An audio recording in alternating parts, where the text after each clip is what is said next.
Muraho neza bakunzi b'inkuru nshyashya TV. Nonaha reka nguhereze ibintu 14 byica umugabo bikamurangiza burundu. Wahawe ikaze kuri YouTube channel yacu yitwa Inkuru Nshyashya TV. Imana ikuduhera umugisha. Wamaze gukanda subscribe ntabwo wari wayikora. Izana neza kugiye kuyikora kandi nawe wayikoze Imana iguhe umugisha.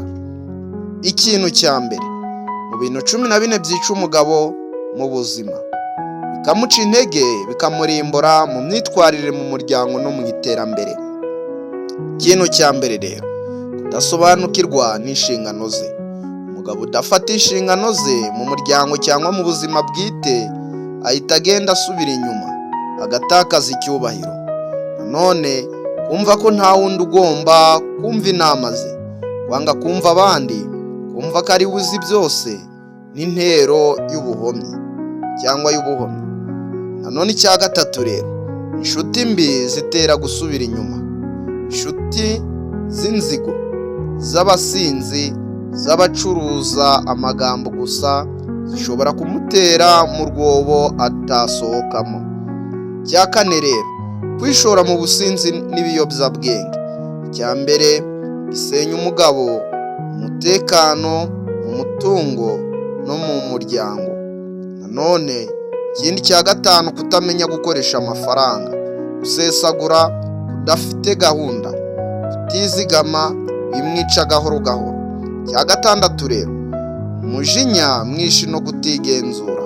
Umugabo ufite umujinya mwinshi yangiza imibanire, akica amahirwe kandi akarenganya abakunda.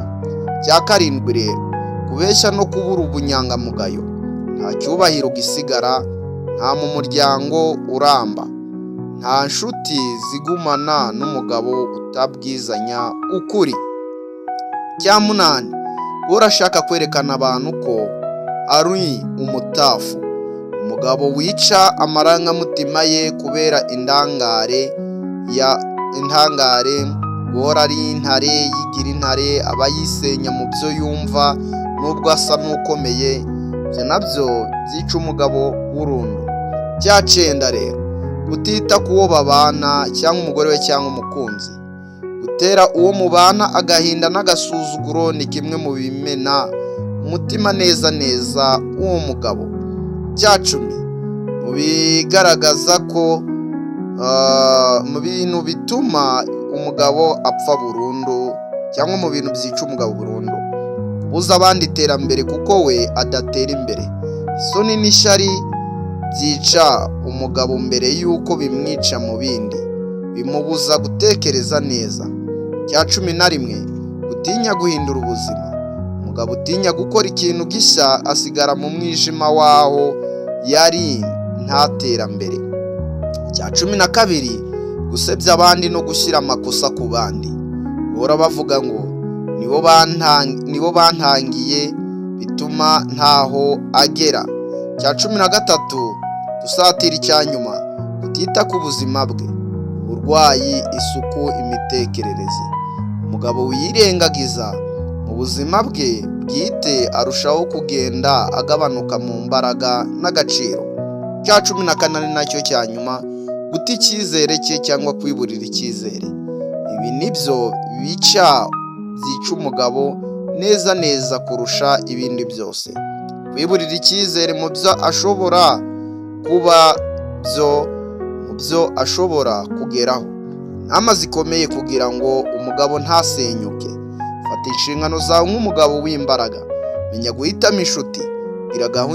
Gira gahunda y'ubukungu ya buri cyumweru niyo yaba ntoya. Fungura umutima wumva inama. Huguka ndetse ureke ibintu byo kugira umujinya.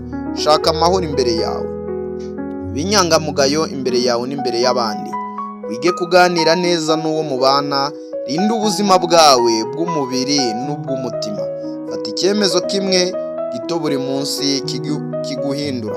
Umwanzuro rero, ibintu 14 nivuga ko abagabo bose babikora.